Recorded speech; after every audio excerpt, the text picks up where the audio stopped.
Au deuxième jour de la 6e édition du séminaire gouvernemental, les travaux se sont poursuivis en plénière avec des exposés sortes de tableaux de bord. Différents ministres sont intervenus pour apporter des contributions sur plusieurs sujets,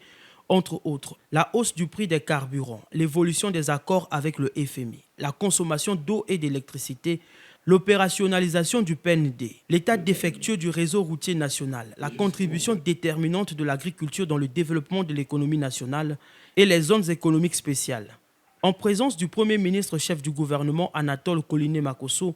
de bout en bout, les débats ont été riches et constructifs. Il est question pour nous d'avoir une cohérence, une synergie dans les différentes approches de la mise en œuvre du projet de société du chef de l'État qui a été décliné en programme de gouvernement au travers des différentes missions sectorielles qui sont portées par les différents membres du gouvernement. Donc il est question de voir les mesures que nous avons eu à mettre en place,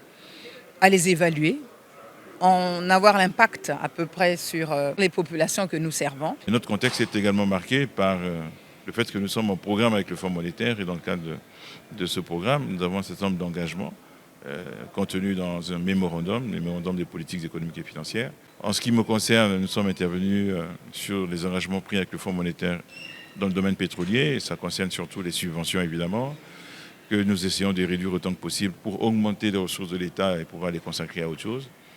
3 structures sont bénéficiaires de ces subventions au niveau pétrolier, la CORAF, la CEC, la Centralité du Congo, et la chaîne d'approvisionnement